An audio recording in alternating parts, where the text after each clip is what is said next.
Los historiadores marxistas británicos de Harvey J. Calle. La obra pretende dar una introducción a la obra de Maurice Dobb, de Ronnie Hilton, de Christopher Hill, de Eric Hobsbawm y de Edward Palmer Thompson, cuáles fueron sus aportes históricos y teóricos y sus consecuencias académicas. Se hablará entonces sobre la discusión de el capitalismo, cuándo inicia, cuáles son sus características, sobre también los planteamientos de la Revolución Inglesa, también qué es el feudalismo, cuándo comenzó, lo mismo cuándo termina, y lo mismo con Hobsbawm y Thompson.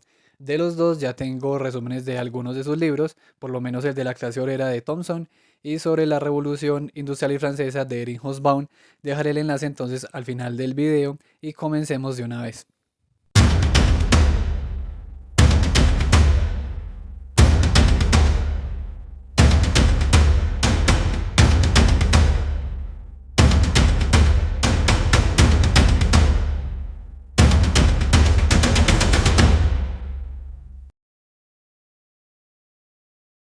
La introducción siempre nos da una idea sobre qué quiere defender el autor, por tanto empezamos por ahí.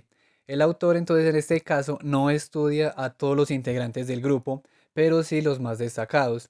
Su tesis es, cita, como se verá, no se menosprecian las extraordinarias aportaciones particulares que estos historiadores han hecho en sus respectivos campos de estudio y la contribución que de forma colectiva han hecho al estudio de la historia social, pero es mi argumento ulterior que, además de sus contribuciones individuales y colectivas a la historiografía, los historiadores marxistas británicos representan en su conjunto, en el sentido más estricto, una tradición teórica. Fin de la cita. Bueno, estos autores tienen en común una propuesta no determinista, aunque no logran salir de ahí por completo, y tratan la problemática del origen, desarrollo, transición y expansión del capitalismo. Sus planteamientos están también ligados a la lucha de clases. Escribieron desde la perspectiva de las clases bajas la historia que se conoce como desde abajo. Cada capítulo entonces analiza a un autor. En la introducción habla sobre la formación del grupo, su desarrollo, la importancia de Donator, pero iré directo al grano con el segundo capítulo, que es el de Maurice Dobb y el debate sobre la transición al capitalismo. Studies in the Development of Capitalism generó debate respecto de los orígenes del capitalismo.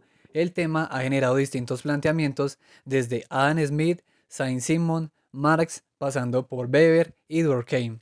La terminología depende de si es marxista o no, pero el interés continúa ya que tiene repercusiones políticas. Maurice Dobb nació en 1900 y murió en el 76. Su interés por la historia surgió en último año.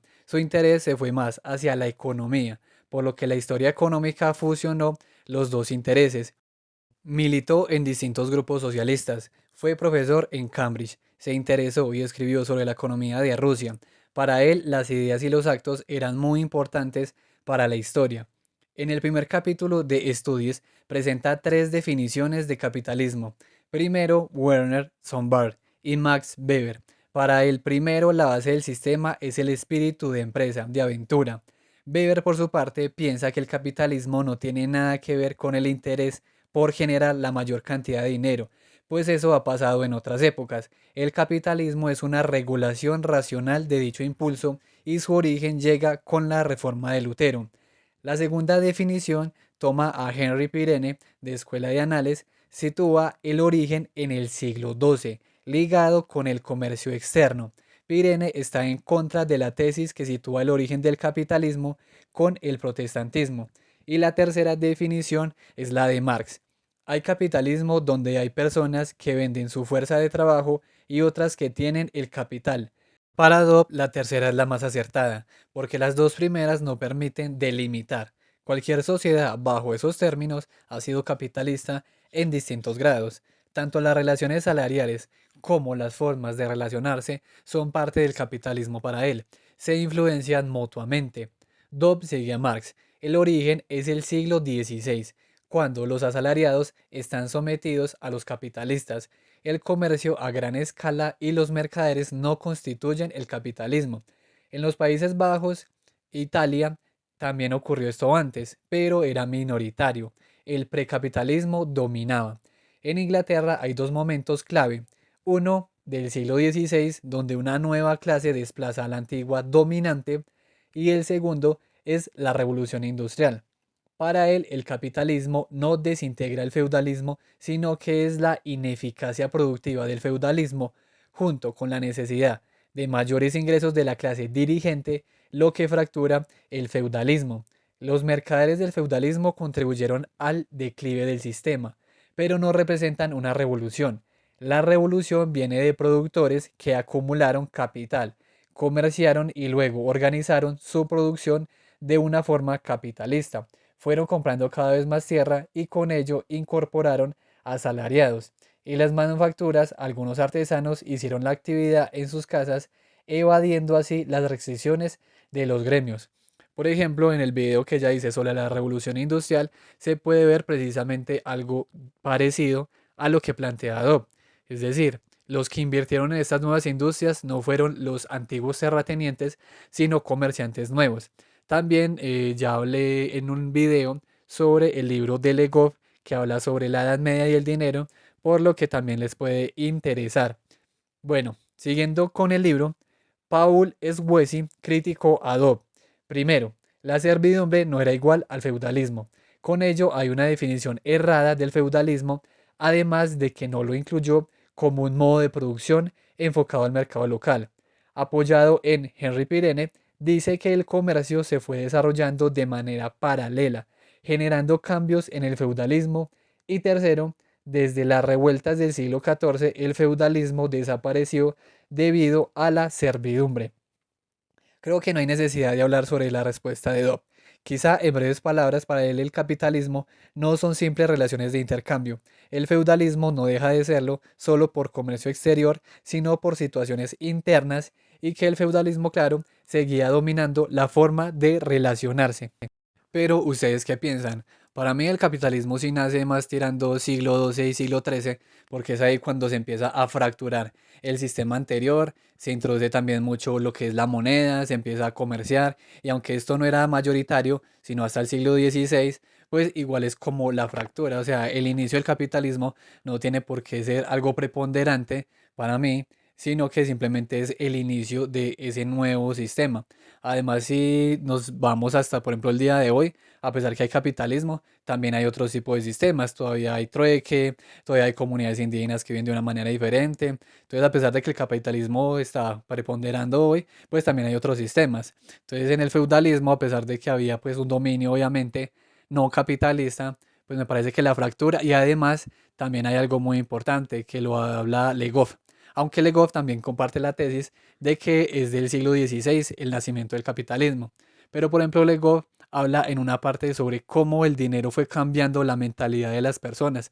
Eso también es religioso. Por ejemplo, en el feudalismo, o por lo menos en la Edad Media, había un rechazo, por ejemplo, con la usura. Y la introducción del dinero en el siglo XII y XIII es lo que va fracturando ese tipo de valores e incluso crea una nueva forma de entender el tiempo, ya no como tan circular o por lo menos como tan repetitiva, sino que se empieza a mirar hacia el futuro y precisamente es por los salarios, o sea, los salarios ya desde el siglo XII y XIII, aunque eran minoritarios, algunas personas ya recibían salarios y con esos salarios que se empieza a medir el tiempo de una manera diferente, porque claro, ¿cuánto le va a pagar a un trabajador? Pues empiezan a medir el tiempo por horas. Bueno, si trabaja tantas horas, le va a pagar tanto. Entonces eso también contribuye como a fracturar la forma en que ellos pensaban. Entonces, bueno, no sé, igual me falta leer mucho, pero pues a pesar de que estamos hablando de Dodd, pues yo digamos que no comparto del todo la visión de él, pero pues igual hay que leerlos, hay que leer todos los planteamientos. También tiene aportes muy interesantes y bueno, no sé ustedes qué piensan, pero continuemos con el video de hoy.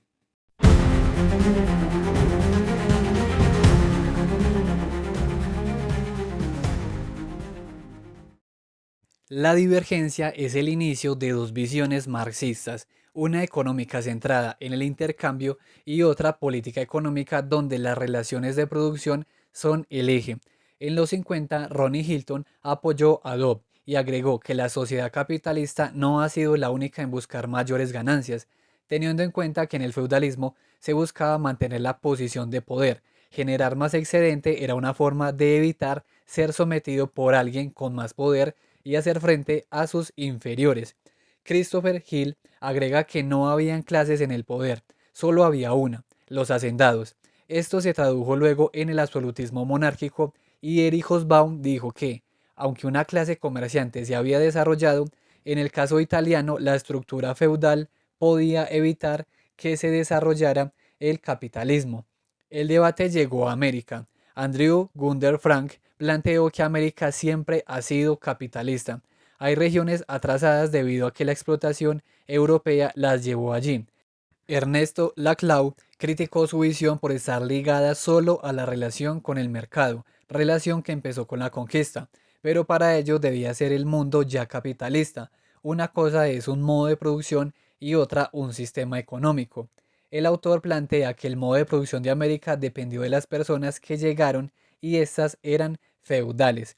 Cita: el subdesarrollo de las sociedades hispanoamericanas no estuvo determinado por la economía mundial, sino por la persistencia de esas relaciones de producción y las estructuras de clases señoriales. Fin de la cita. Immanuel Wallenstein plantea que el capitalismo surgió en el siglo XVI. Es un sistema global que tiene distintos modos o distintas áreas. Algunas son centrales, otras periféricas, unas tienen salario y otras tienen esclavitud. Es un planteamiento muy mecánico, determinista, económico, por lo que ha recibido sus críticas. De Eugene Genovés dice que una cosa es que el capitalismo se aproveche y explote diversas zonas del mundo y otra que dichas zonas, por ser explotadas, se conviertan en capitalistas. Perry Anderson, desde el estructuralismo, ve a los modos de producción como algo que tiene varios componentes, uno económico, uno político y uno ideológico. El capitalismo es el primer sistema o modo de producción, para usar sus términos, donde el medio usado para conseguir excedente es puramente económico. Para Anderson, el absolutismo era un equilibrio entre poder aristócrata y burgués. Para él, el feudalismo no dio origen al capitalismo por sí solo. Hizo falta una unión entre lo antiguo y lo feudal. El Renacimiento es la clave. Vuelve la ley romana y con ello la propiedad. Segundo, el descubrimiento de América permite la acumulación primitiva de capital en Europa. Y tercero, nace el sistema estatal. Para Perry Anderson, lo urbano es clave en lugar de los planteamientos donde la parcelación de la tierra fue clave. La obra de Dobb generó debate entonces, nuevos aportes sobre el origen del capitalismo, una obra que hoy no se ve como lo último, pero que en su época fue innovadora. Bueno, tercer capítulo, Ronnie Hilton, el feudalismo y el campesinado inglés.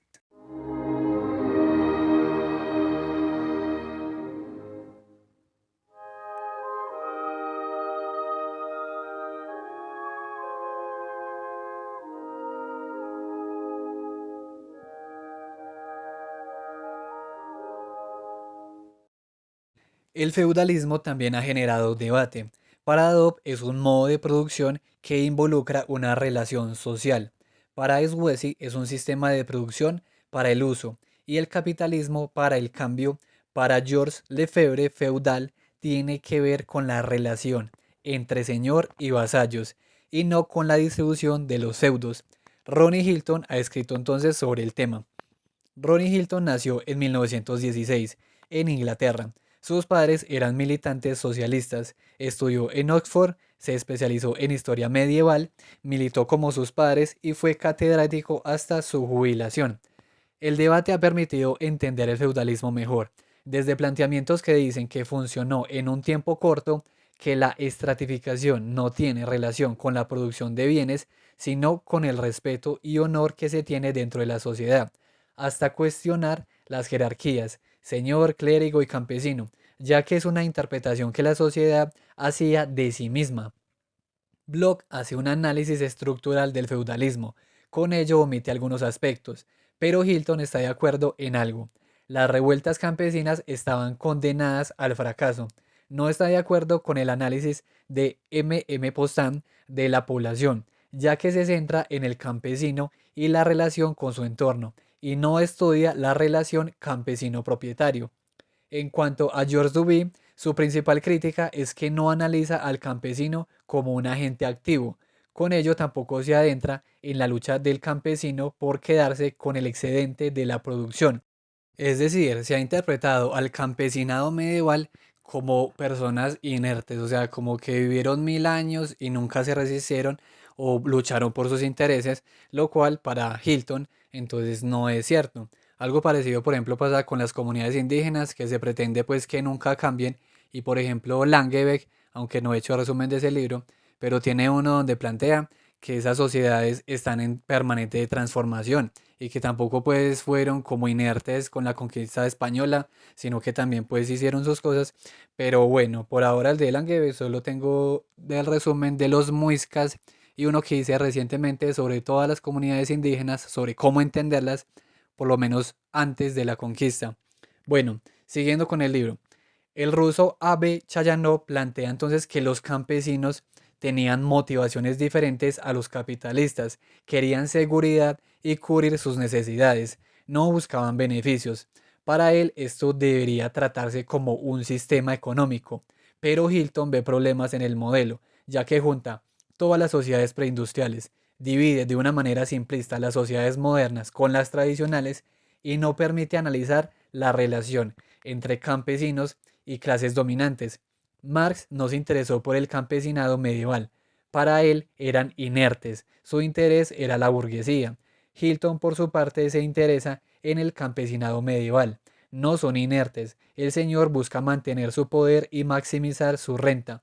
El campesino tuvo esa lucha por la renta también. Ronnie Hilton es de los primeros en presentar una historia de abajo arriba, ya que da una imagen más completa de la sociedad. Los movimientos campesinos durante todo el periodo tenían una mezcla de elementos políticos y económicos, reducción de rentas, libertad. La intensidad era distinta en cada uno, pero implicaban en cualquier caso una fricción entre campesinos y señores. Los movimientos campesinos se pueden dividir en dos. Durante la Edad Media temprana eran localizados y buscaban algún cambio de las relaciones, sin llegar al grado de querer reestructurarlas. Los de la Edad Media tardía eran movimientos de regiones enteras, que generaron una crisis del modelo desde antes de las hambrunas y la peste negra.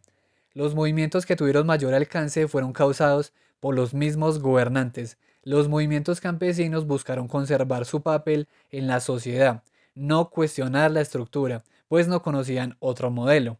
Los campesinos con sus peticiones defendían sus intereses e iban inconscientemente cambiando algunas cosas. El levantamiento de 1381 no fue solo campesino, sino que se unieron mercaderes, herreros, carpinteros, entre otros. Hubo peticiones para abolir la servidumbre en Smithfield, eliminar las obligaciones del campesino con el terrateniente e incluso una relación distinta con el rey y la iglesia. Cita: el levantamiento no logró establecer la monarquía popular e igualitaria, pero tuvo consecuencias. Aunque no consiguió acabar con el señorialismo, parece haber sido responsable de provocar el fin a la reacción feudal que siguió a la peste negra. Es más, contribuyó, junto con las luchas que le sucedieron, al declive del régimen señorial feudal en Inglaterra y por lo tanto contribuyó al desarrollo del capitalismo agrario, y del cual a su vez surgió el capitalismo industrial. Fin de la cita. Ronnie Hilton toma entonces la lucha de clases y la usa para analizar la Edad Media. Por eso ve que la contribución principal para transformar el sistema fue el antagonismo entre campesinos y señores. Para Hilton, el individualismo moderno es una contribución del campesino feudal, no es específica de la burguesía. Bueno, cuarto capítulo, Christopher Hill, la Revolución Inglesa.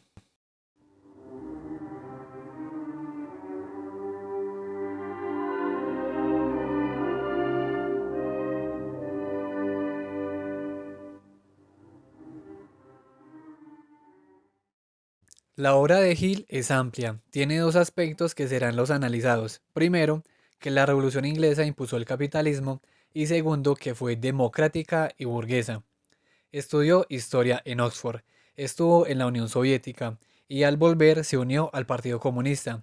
Sirvió en la guerra, nació en 1912 y su nombre es John Edward Christopher Hill.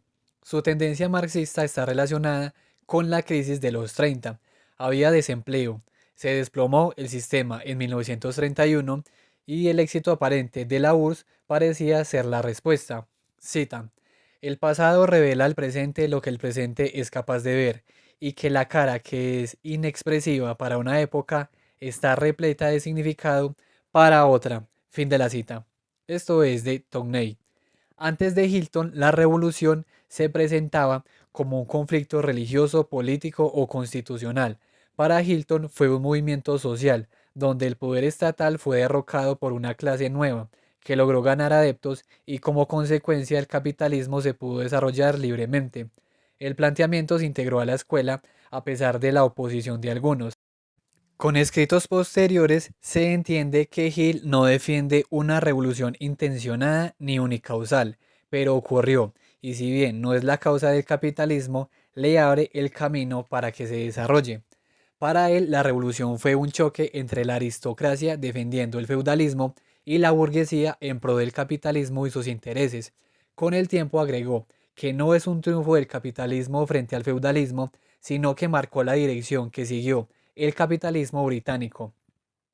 La Revolución Inglesa impulsa el cercamiento y con ello el capitalismo agrario, que a su vez permitió la acumulación de capital.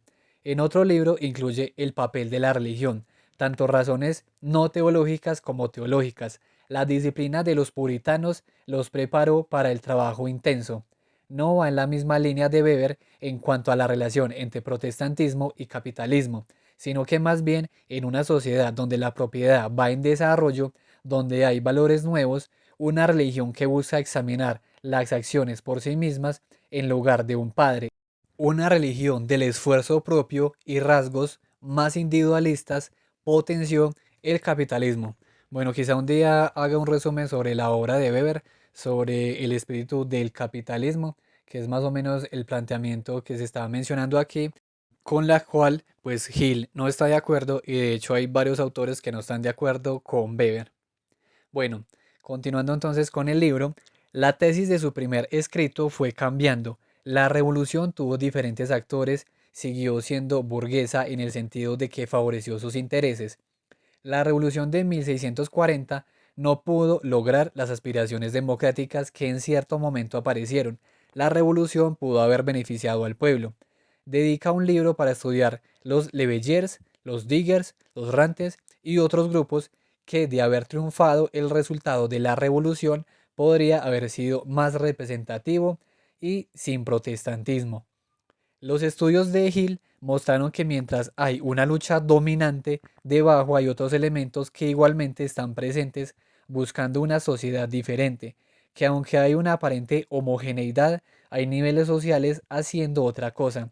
Gracias a Hill, los marxistas británicos dejaron el determinismo económico e incluyeron aspectos políticos, ideológicos y las ideas. Bueno, quinto capítulo, Eric Hobsbawm, trabajadores, campesinos e historia mundial.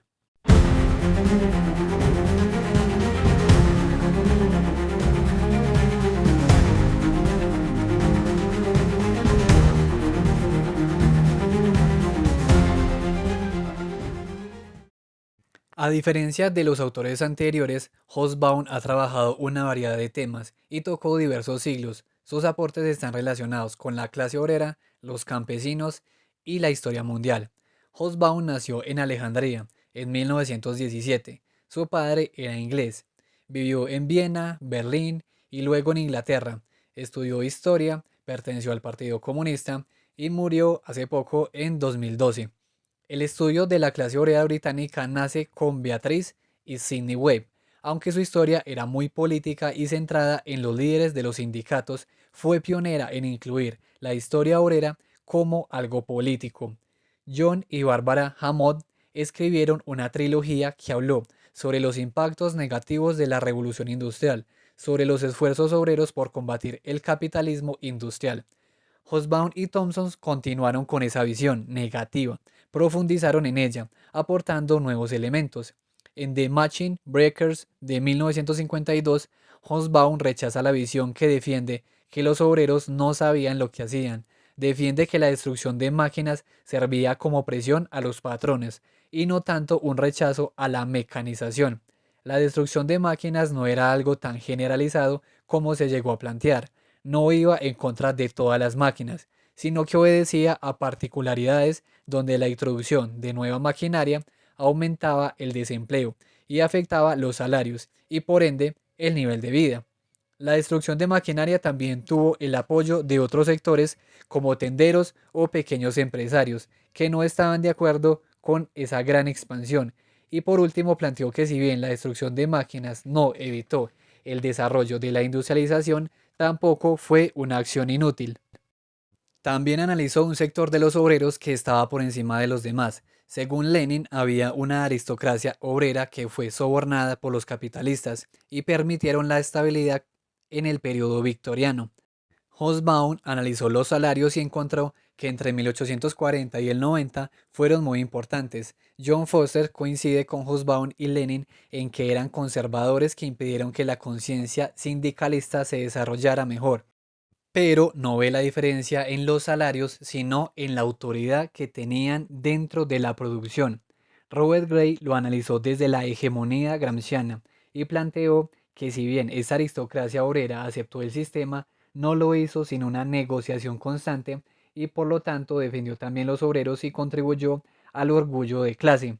Analizó también las revueltas campesinas, mientras otros autores las vieron como movimientos apolíticos sin un programa. Hobsbawm muestra su lado político, su búsqueda por el poder estable anterior al siglo XIX.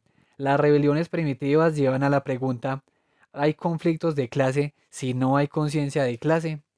Para Hobsbawm, la clase existe cuando toma conciencia. Es un fenómeno moderno. Sin embargo, los campesinos la tienen, pero es menos fuerte. A diferencia de otros, mantiene la relación con el modelo base de superestructura, sin llegar a caer en el determinismo económico. Incluye también aspectos de la tradición, la política y la cultura. Thompson ha mostrado cómo surgió la lucha de clases como consecuencia del capitalismo. Hill ha mostrado las ideas del pueblo. Aunque Hobsbawm no ha sido detallado en esto, no se puede negar sus aportes. Hizo también aportes sobre la historia mundial.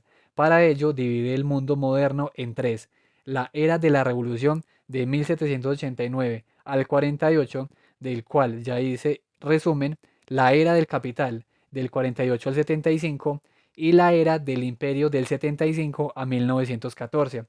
En el primero habla sobre la Revolución Industrial y la Francesa. Con estos dos eventos transformaron el mundo, transformación que benefició entonces a la burguesía.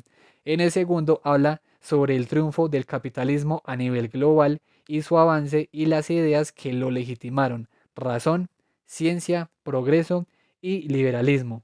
Habla sobre el desarrollo francés, que aunque estaba más avanzado en algunas cosas, no creció igual de rápido que otros países; el desarrollo de los movimientos obreros y su lucha contra los patronos; y el desarrollo de la ciencia, el arte, entre otras cosas. Sexto capítulo: Edward Palmer Thompson, la formación de la clase trabajadora inglesa.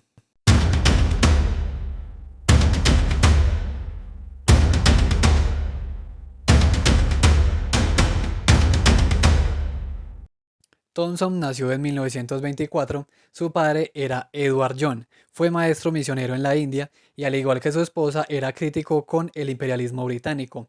En Cambridge, Thompson comenzó literatura, pero se cambió a historia. Sirvió en el ejército como muchos y fue parte del Partido Comunista. Su esposa Dorothy también fue historiadora. De hecho, enseñaba en Birmingham.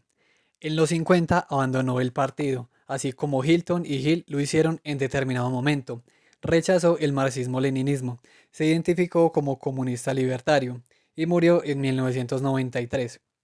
Bueno, la obra de Thompson critica el determinismo económico de algunas corrientes marxistas. Para él, el marxismo es una teoría, no una ley, y la clase es un concepto. No estuvo de acuerdo con la reducción que generó el modelo base superestructura. Stalin, por ejemplo, lo usó como un modelo mecánico externo a la acción del humano. Lo mismo con el concepto modo de producción. Los modelos deben ser dinámicos, no estáticos, pues así es la acción humana. En la formación de la clase obrera, el problema principal es ese modelo. Es una propuesta contra la explicación estructural fija de la formación de las clases. La experiencia y el tiempo son fundamentales, porque si se detiene el tiempo, solo se encuentran experiencias, pero si se analiza un tiempo determinado, se pueden observar patrones en la sociedad. La crítica de Thompson es para los que escriben sobre historia cultural y económica. Esta última habla en ocasiones sobre mano de obra o estadísticas, pero la experiencia humana no se reduce a eso. También criticó a los marxistas, que hablaron de la clase trabajadora como una creación de la revolución industrial. Si bien las relaciones productivas condicionan la experiencia, no determinan la conciencia de clase, pues, aunque ésta surge de manera similar, no es exactamente igual en todos los lugares ni momentos. Critica las interpretaciones que describen las clases como una capa encima de la otra, cuando es la interacción entre las dos clases, la experiencia común, lo que hace que tengan intereses diferentes. Thompson no está de acuerdo con la izquierda que propone cómo debería ser la conciencia de clase. La conciencia es lo que es, y tampoco los obreros son inevitablemente capturados por el capital. El libro tiene tres partes, donde analiza los cambios que sufrió la disidencia metodista, las organizaciones políticas, los aspectos religiosos, los textos de Tom Paine, entre otras cosas. Como ya mencioné, si quieren, digamos, profundizar en el libro, yo ya lo resumí y dejo el enlace al final. Cita. La formación de la clase trabajadora es un hecho tanto de la historia política y cultural como de la económica. Analiza entonces en el libro la búsqueda de los motines de reimponer el sistema viejo o resistiendo el libre mercado, la búsqueda de libertades. Aunque la agitación fue reprimida, no acabó, sino que maduró. La nueva clase obrera no fue el resultado de la fábrica de algodón y la máquina de vapor. La mano de obra fabril fue la última en llegar. Se forma en realidad por jornaleros, campesinos, artesanos, entre otros, que experimentaron unos mismos hechos, explotación económica y opresión política. El desarrollo capitalista implicó una reducción en el contacto que tenían los patronos con los obreros.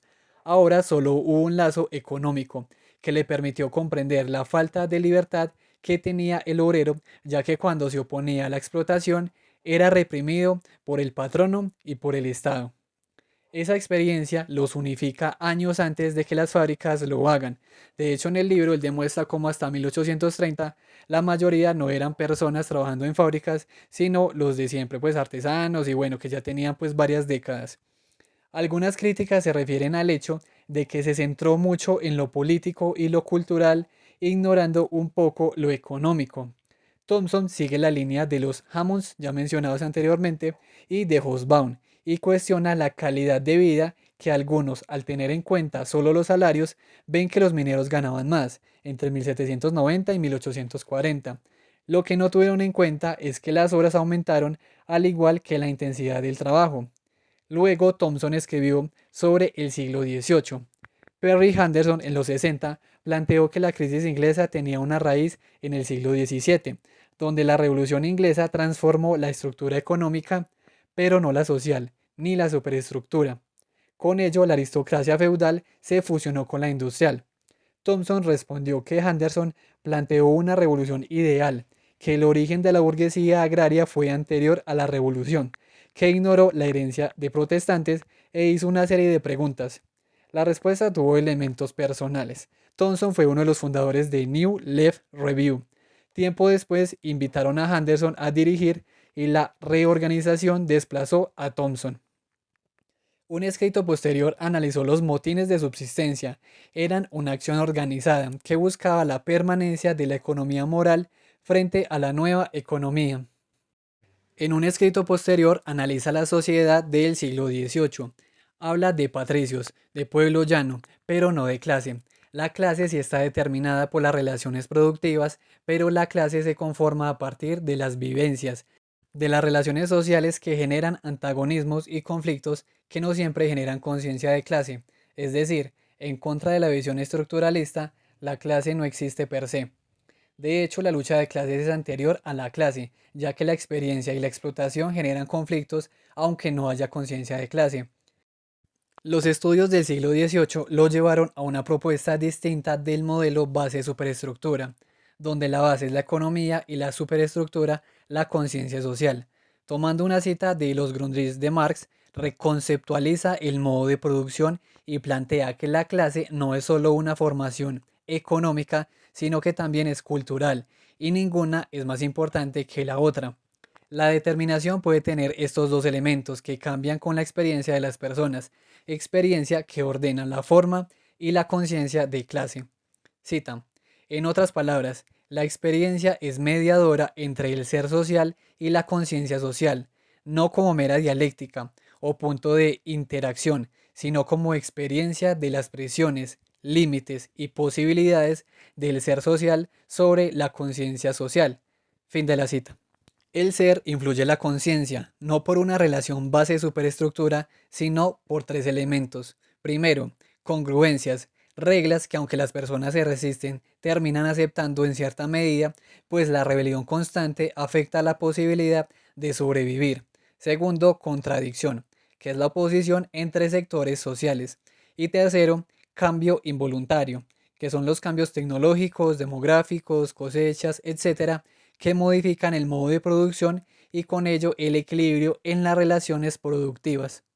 En The Poverty of Theory critica a Lois Althusser, ya que en sus planteamientos no hay un método para tratar la experiencia. La obra ataca al estructuralismo. Althusser tuvo mucha repercusión en los 70. Su postura le impide entender el diálogo entre el ser social y la conciencia social, que da lugar a la experiencia, el diálogo entre la organización teórica de la evidencia y el carácter determinado de su objeto por otra. El método de Althusser no permite el diálogo entre el concepto y la evidencia, por tanto los resultados son autoconfirmaciones. Sin embargo, la experiencia es más compleja. Un historiador puede hacer una hipótesis epistemológica, pero debe haber un diálogo entre el concepto y la evidencia que se va encontrando, lo que sirve para precisamente eliminar la autoconfirmación. Los hechos no revelan su significado, por ello hay que interrogar bien la evidencia. Para Thomson, el materialismo histórico y sus conceptos, explotación, lucha de clases, etc., no deben ser usados como modelos, sino como una base para entender la realidad, base que debe dialogar para poder entender la historia. Thomson demuestra que la lucha de clases no es el motor de la historia, ya que ello implicaría una historia inerte, que es movida por la lucha de clases. Cita, la historia es su propio motor. El error viene entonces desde Marx, ya que su planteamiento es una estructura histórica estática, pero sus escritos sientan las bases para el materialismo histórico. Séptimo capítulo, la contribución colectiva. Antes de hablar sobre la contribución de los británicos, hay que tener en cuenta algunas cosas. Primero, que la objetividad es estar dispuesto a descubrir el error, aunque sea propio, y que la neutralidad no existe. Toda investigación puede llegar a tener un impacto social o político. La historia desde abajo es una alternativa, así como lo fue las mentalidades de la escuela de Anales, que aunque ha tenido sus críticas por centrarse en la larga duración y en elementos demográficos y cuantitativos, ha mejorado incluyendo elementos sociales y políticos con el tiempo. Y por supuesto fue una propuesta contra la hegemonía elitista. De hecho, es Lefebvre el que acuñó el término historia desde abajo. Los genoveses escribieron sobre las clases bajas de los oprimidos, pero los marxistas británicos incluyen una dimensión política, ya que no es posible entender lo que ocurrió, pues la subordinación es política. Además, las clases bajas no son agentes pasivos que sufrieron, por el contrario, son activos e hicieron parte en la formación de la historia. También permitieron enriquecer el análisis de la clase, paso de ser algo estático a un proceso. Se esforzaron por superar el modelo base superestructura y con ello el determinismo económico. A pesar de las críticas, ellos no rechazan la determinación estructural, sino que incluyen la acción humana. Y por último, también modifican la forma de entender el modo de producción, como ya se vio, añadiéndole aspectos políticos, culturales y morales en las relaciones de producción. Bueno, y acá ya termina el libro. Si te gustó, puedes darle me gusta y nos vemos entonces en una próxima.